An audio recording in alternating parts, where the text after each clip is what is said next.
What happens when an African nation decides to say no to the global financial system? Burkina Faso, under Ibrahim Traoré, is answering that question emphatically. They are not just saying no to World Bank loans, they are taking action. They are building their own industries from scratch, taking control of their most precious resources, and proving that the path of self-reliance, though arduous, is entirely possible. This story began with my own skepticism, and it ends with an undeniable truth.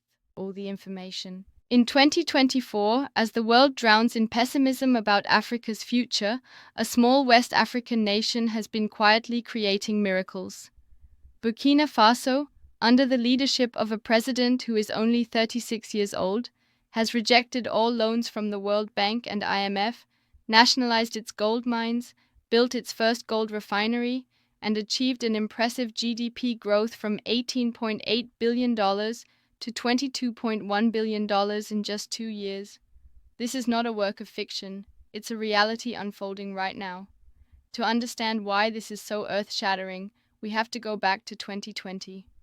Burkina Faso was once one of the world's poorest countries, with 64.5% of its population living in multidimensional poverty. The nation faced a severe terrorist crisis, with extremist groups occupying nearly 40% of its territory.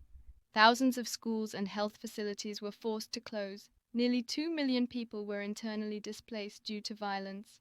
The economic situation was even worse. Burkina Faso was entirely dependent on exporting raw materials, especially unprocessed gold, to Europe.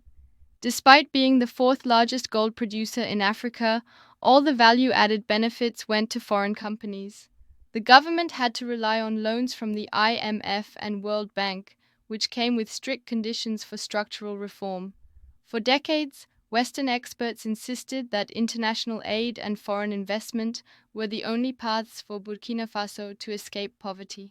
They produced voluminous reports with seemingly irrefutable figures about how Africa needed the West to develop. They were dead wrong, until Ibrahim Traoré appeared and completely changed the game. Ibrahim Traoré is not your typical politician or a Hollywood celebrity. Born in 1988 in Bondokui, a small town in Burkina Faso, he was the son of an ordinary family.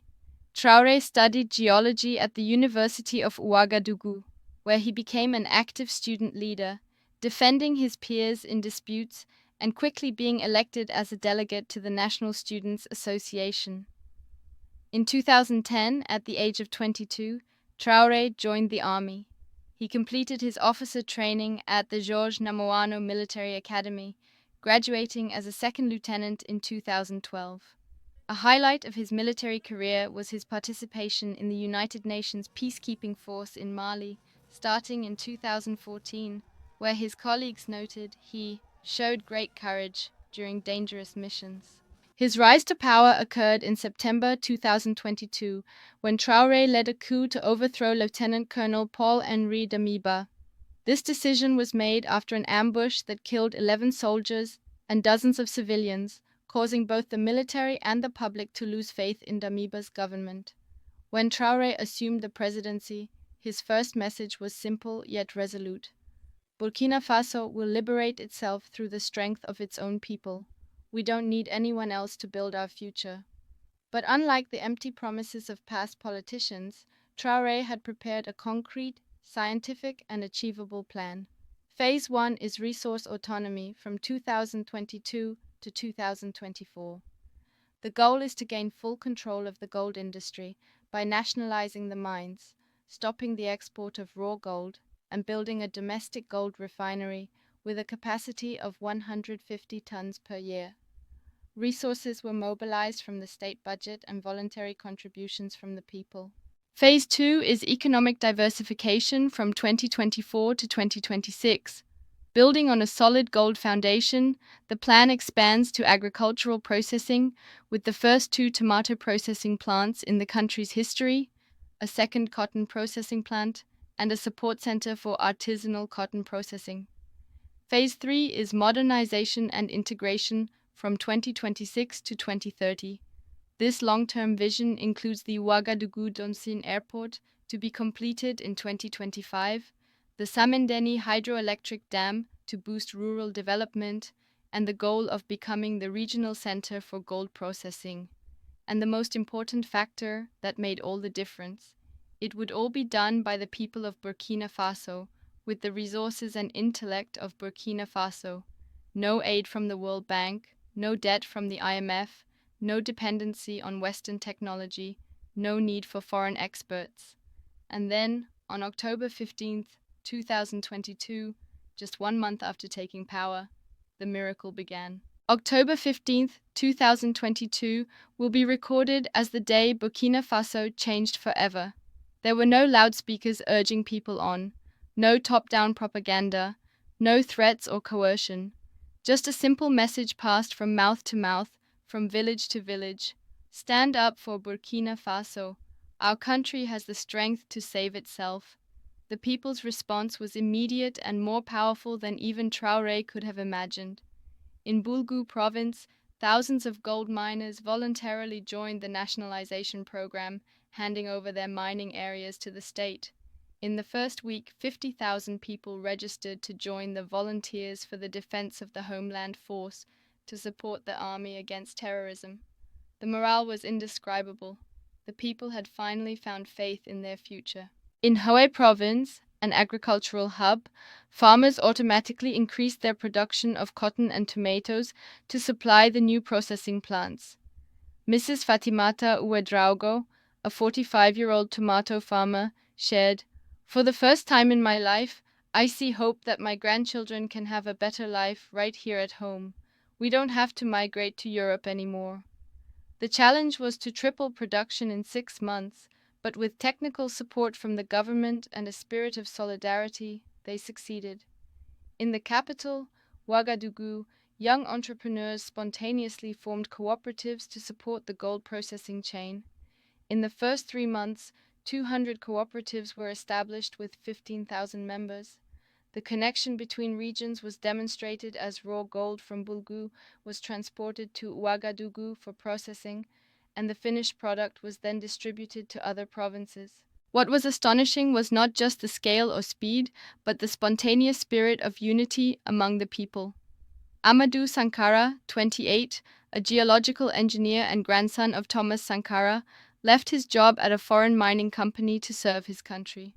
"When I saw President Traoré stand up for our nation, I knew it was time for my generation to act.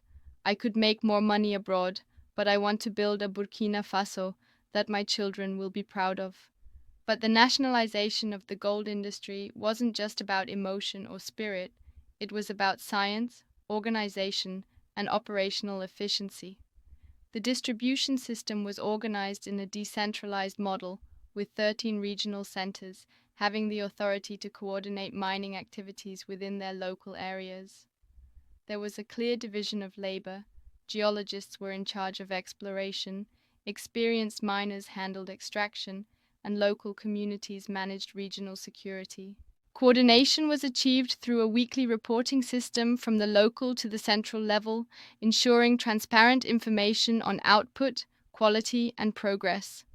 When disputes over profit sharing arose between communities, local authorities were empowered to resolve them through a council of elders and state representatives. In terms of technology, Burkina Faso utilized simple but effective solutions. Grinders modified from agricultural equipment, filtration systems using local materials, and basic machinery produced by domestic metalworkers. The approach to resource utilization was to use abundant labor instead of expensive machinery and to tap into the traditional mining knowledge of the local population. Innovations included the invention of a gold filtering process using less toxic chemical materials developed by students from the University of Ouagadougou. The communication system used community radio to disseminate technical information and coordinate activities between regions. Quality was ensured through a 3-tier control process: inspection at the site, confirmation at the regional center, and final certification at the central refinery. Measurement and tracking used a standardized weighing system and daily data reporting via the mobile network. Adjustments and improvements were based on feedback from miners and communities, with monthly review meetings to refine processes. Transparency was guaranteed by publicly announcing production figures, revenue, and profit distribution on local radio and in newspapers. A specific example is the Wagnion gold mine, previously owned by the Canadian company Endeavour Mining, where 5,000 local miners participated in the transition. In the first month, they faced a shortage of specialized equipment, but the solution was to modify available machinery and retrain the workforce. In the second month, a technical filtering issue was solved by inviting retired engineers from Ghana to consult. By the third month, production had reached 80% of the level managed by the foreign company.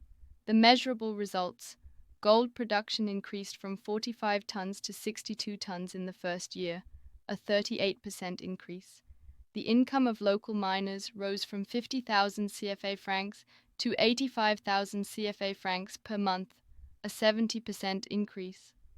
The percentage of gold processed domestically soared from 5% to 45% in just 18 months. Ousmane Ouedraogo, a 34-year-old foreman at the Wagnion mine, shared, "For the first time in our lives, we feel like we are the masters of our own country. Before, we were just cheap labor for foreign companies.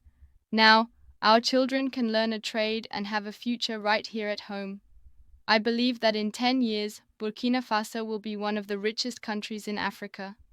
November 15, 2023 will be forever remembered in the history of Burkina Faso and perhaps the world. It was the day the country's first gold refinery was inaugurated, a facility built entirely with domestic capital and technology. The inauguration ceremony took place in the industrial zone of Ouagadougou, attended by thousands of people from all over the country. The numbers speak for themselves. GDP grew from $18.8 billion to $22.1 billion in just 2 years, a 17.5% increase. Per capita income rose from $760 to $980, a 29% increase. The poverty rate fell from 64.5% to 58.2% in just 18 months. Compared to the World Bank's initial forecast of only 3 to 4% annual GDP growth, Burkina Faso has far exceeded all expectations. But the most impressive figure isn't a dry statistic, but the change in national pride.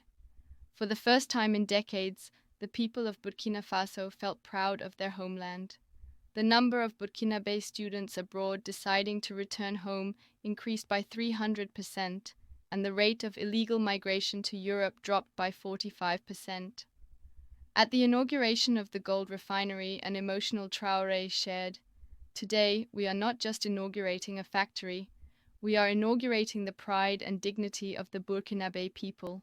We have proven that Africa needs no one to develop. All we need is faith in ourselves and the unity of our people." But this is only the beginning of a larger revolution. Within the first 18 months under Traoré, tangible changes have spread across the country. Economically, GDP increased by 17.5% compared to the same period the previous year, and employment in the mining sector grew from 15,000 to 35,000 people. Export turnover rose from $3.2 billion to $4.8 billion, mainly from processed gold. Domestic investment increased by 40% as local entrepreneurs gained confidence. Socially, the lives of the people changed markedly. The minimum wage was raised from 30,000 to 45,000 CFA francs, and a policy to cut ministers' salaries by 30%, while increasing civil servants' salaries by 50% was implemented. The school enrollment rate for children increased from 61% to 73% as security improved and more schools reopened. Average life expectancy rose from 59.8 to 61.2 years, thanks to investment in primary health care. The security situation improved with the establishment of a rapid intervention force equipped with advanced protection and heavy firepower. The number of terrorist attacks decreased by 25% in the last 6 months of 2023. Psychologically and spiritually, the biggest change was the people's mindset. It shifted from "we are poor and need aid" Do we have the ability to develop ourselves? Trust in the government surged from 23% to 78%, according to a 2023 Afrobarometer survey. Observable behaviors included people voluntarily participating in community projects and a 60% increase in voluntary tax payments. A new culture formed. October 15th is now officially recognized as National Autonomy Day, and a Buy Burkinabe movement has spread throughout the population. Mariama Compaore, a 42-year-old teacher in Bobo Dioulasso, shared, "I used to tell my students that to succeed, they had to go abroad. Now, I teach them that the greatest opportunity is right here in Burkina Faso. My life has completely changed because for the first time, I see a bright future for the younger generation right here at home." Before and after images show it all. Mining areas transformed from barren land into modern industrial zones, dirt tracks into paved roads, and makeshift huts into sturdy school buildings. The impact has rippled beyond Burkina Faso's borders like ever-strengthening waves. In the region, Mali and Niger have begun to study Burkina Faso's model of resource nationalization. Ghana and Senegal have sent delegations to learn about the gold refinery. The Alliance of Sahel States, AES, was formed with Burkina Faso as a leading member, shifting the balance of power in West Africa. Globally, international organizations have had mixed reactions. The World Bank and IMF expressed concern about the sustainability of this model, but could not deny its achievements. Development expert Robert Calderisi, author of The Trouble with Africa, changed his perspective. "I have to admit, I was wrong about Burkina Faso. What Traoré has done challenges every development theory we once believed in." The international media is divided. The BBC and CNN have been relatively silent, while RT and Al Jazeera have reported positively. The African investment community has started to pivot towards Burkina Faso, with FDI from other African countries increasing by 200%. Within the global African diaspora, Burkina Faso has become a symbol of hope. Remittances from the African diaspora to Burkina Faso have increased by 150%. More than 5,000 people of African descent from the US and Europe have registered for the Return to the Homeland program to invest and settle. Pride in African heritage has been powerfully reignited, with the hashtag #Burkina Faso Rising trending on social media worldwide. Most notably is the reaction of Africa's youth. From Nigeria to Kenya, from Tanzania to South Africa, young people are beginning to demand that their governments learn from the Burkina Faso model. A peaceful protest in Lagos with the slogan, "We want our own Traoré," drew 50,000 participants. Dr. Akinwumi Adesina, president of the African Development Bank, had to admit, "Burkina Faso is rewriting the textbook on African economic development. What they have achieved in 2 years, many countries have not managed in 2 decades. This is a model the entire continent needs to study. This is not just a short-term success or a temporary phenomenon. Traoré has a very clear and scientific long-term vision for Burkina Faso's future." Phase 2 from 2025 to 2027 will focus on scaling up the processing industry. Specific goals include building 3 more gold refineries, 5 agricultural processing plants, and completing the Ouagadougou-Donsin International Airport with a capacity of 1 million passengers per year. The anticipated challenge is a shortage of highly skilled labor, which will be addressed through on-the-job training programs and by inviting experts from Ghana and Senegal to consult. Resource allocation will prioritize 60% for industry, 25% for agriculture, and 15% for infrastructure. Phase 3 from 2027 to 2030 sets an even greater ambition to become the gold and agricultural processing hub of West Africa. The international impact will be the export of gold processing technology to neighboring countries, becoming a priority investment destination for African businesses. Technological development will include research into environmentally friendly mining methods and the application of AI in production management. Institution building will involve establishing the Burkina Faso University of Technology and the African Institute for Sustainable Development. The 2030 vision: Burkina Faso will become a middle-income country with a GDP per capita of $2,500. Its position in the region and the world will be as the financial and industrial center of the Alliance of Sahel States, a strategic partner of China, Russia, and India in the region. Quality of life will see the poverty rate fall below 10%, 95% of children enrolled in school, and a healthcare system that meets WHO standards. Its contribution to humanity will be a model of self-reliant development applicable to other developing nations. And most importantly, this model can be replicated and applied to any nation or community with the right determination and method. So what can we learn from the miracle of Burkina Faso? The story of Burkina Faso teaches us 5 important lessons that any community can apply. The power of self-reliance. When Burkina Faso refused to depend on aid and decided to solve its own problems, it discovered immense hidden resources and capabilities. A specific example: instead of waiting for a $50 million loan from the World Bank, with many strings attached to build a gold refinery, Burkina Faso mobilized $30 million from internal sources and completed the project 18 months faster. Universal application. This means any community can start by taking stock of its available resources instead of always seeking external support. The value of solidarity. The success of Burkina Faso did not come from a single genius, but from the collective strength of 23 million people working towards a common goal. A specific example: the nationalization of the gold mines succeeded because it had the support of 90% of the local miners, who voluntarily shared their knowledge and experience. Universal application. In any project or goal, success depends on building consensus and active participation from the community. The importance of a long-term vision. Traoré didn't just have a short-term plan, he had a clear long-term vision that helped everyone understand what greater purpose they were contributing to. A specific example: a miner knew that his work today would help his children have good jobs in 10 years, so he was willing to sacrifice immediate benefits. Universal application. This teaches us that to drive sustainable change, a clear vision of the future is needed and must be communicated to everyone. The strength of simple solutions. Burkina Faso did not use complex or expensive technology, but focused on solutions appropriate to its actual conditions.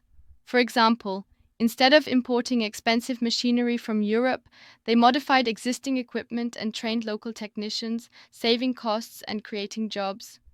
Universal application. Success doesn't always require complex solutions, but can come from optimizing what you already have. The importance of execution. Unlike many politicians who only make promises, Traoré implemented every commitment in a concrete and measurable way.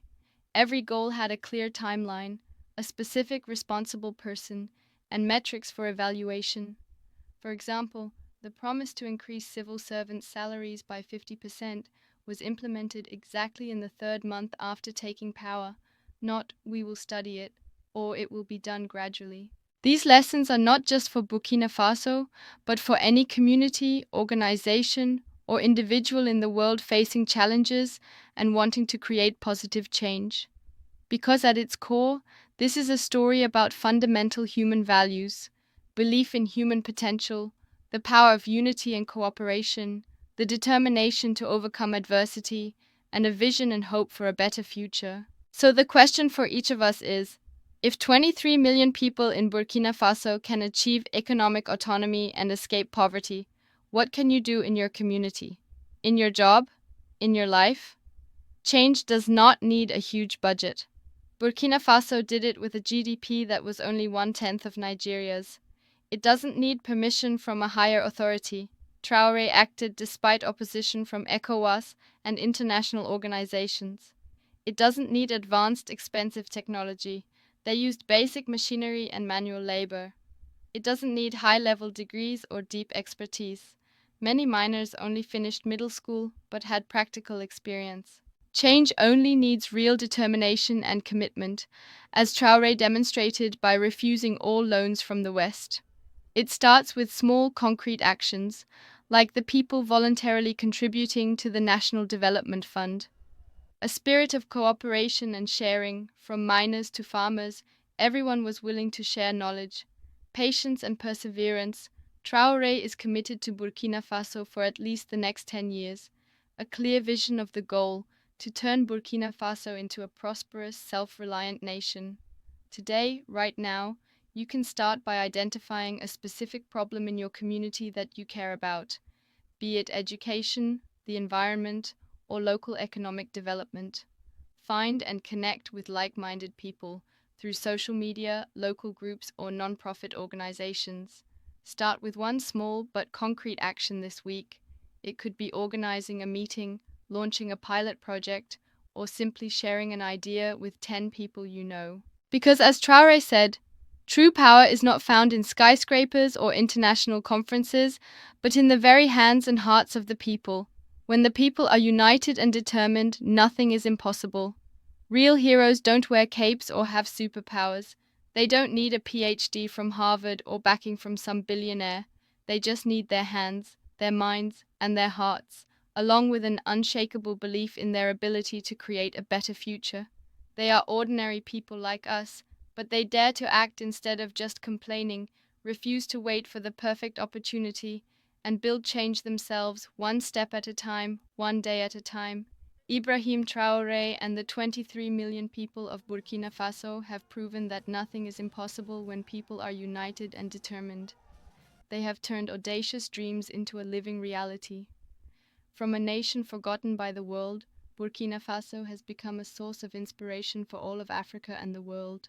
Their story proves that real change begins with ourselves, with the determination to never accept the status quo, and with the belief that a better future is not a dream, but something entirely achievable. If this story inspired you, please like this video so the algorithm can share it with more people. Share it with your friends and family to spread the positive spirit. Subscribe to the channel to follow more stories about the power of humanity, and comment below to share your thoughts and inspiration. Let's honor the silent heroes of Burkina Faso and remind the world that the true power to change lies not in skyscrapers or international conferences, but in the very hands and hearts of the people. Thank you for taking the time to follow this story. And remember, change starts with you today with the smallest decision in your daily life. Just as Ibrahim Traoré started as a young soldier with a dream to build a prosperous Burkina Faso, you too can begin the journey of creating positive change from right where you stand.